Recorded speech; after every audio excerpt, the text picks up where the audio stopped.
Welcome to the kitchen table, where the jankiest of all casual budget decks battle it out in the gauntlets for bragging rights, but most of all, your viewing pleasure. Now, if you want to join our leaderboard and win a secret layer brought to you by our partner Card Market, you can do so by predicting the winner of the next match in the comments down below. Now, this match is between the crabs and snakes. I'm going with the snakes this time because Bram is scared of them. So, Bram, what do the decks have in store for us? Well, Nora, these crabs, they just love milling cards away, like the Hedron crab and the Rune crab, and this time they also brought their big brother Charix for backup. This is mostly a blue deck, and that means we need to play counter spells, 6 in total, with some enchantments for extra milling backup and a splash of black for Phenax, God of Deception, which is a great combo with Charix. The snakes are a 3-color low to the ground aggressive deck with a lot of death touch creatures, and they're backed up with the big snake hooded Blightfang. This angry snake makes attacking with death touch creatures extra lethal. The deck also plays some spells that target creatures like Rancor and Destined and Lead, and Season of Growth is a card that gives some extra value around this. And this snake deck is led by the Planeswalker Vraska. Now, let's head into the match.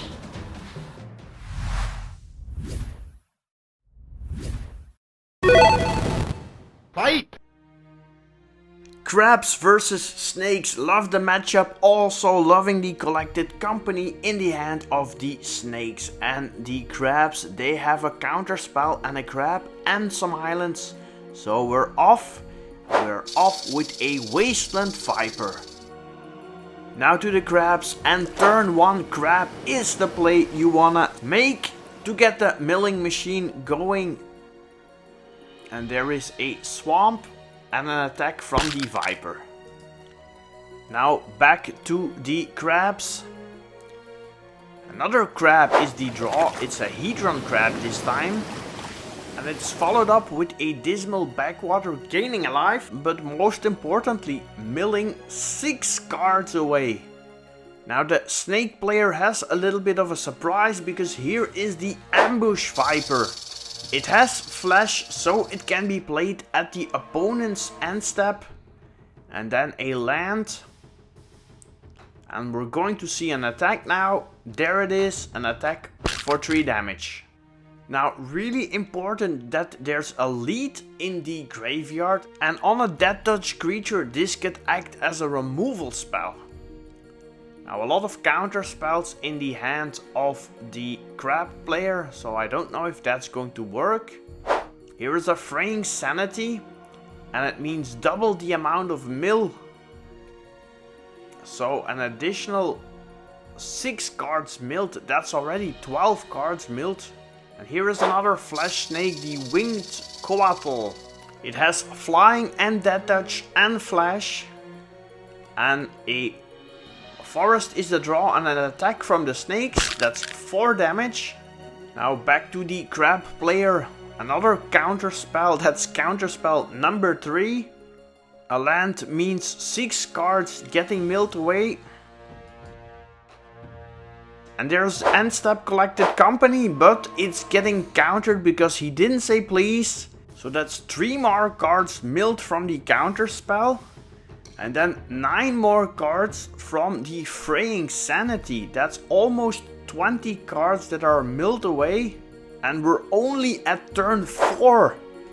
Now a little bit of a discussion, because collected company also went to the graveyard, so Fraying Sanity will mill an additional card. Yes, that's correct. Oh, and it's a Vraska, that could have been a solution. Ouch. Now the draw is a forest, and will the snake player now play lead to get rid of the crabs? He's going to continue to attack with Kaseto, adding some additional power. But now the mill player is asking for a count of the library. He or she can always do this. We count 12 more cards. That means 1 land could be enough with the board state. I think the snake player underestimated the power of the crabs. So, an exciting turn coming up. Will it be a land from the top? Oh yes! The crab player slams it down. That 6-card mills, but with the fraying sanity, it's game over. Knockout. Crabs really surprised me in this one. So, just a quarter of a point for me. Now, you can join the leaderboard too by predicting the next winner and commenting it down below. And maybe you will win a secret layer drop. And if you want some more info on how this works, click the link in the top right corner. Or if you want some help, check out the deck tags below. Thanks for watching, and remember, always keep it casual. And go insects!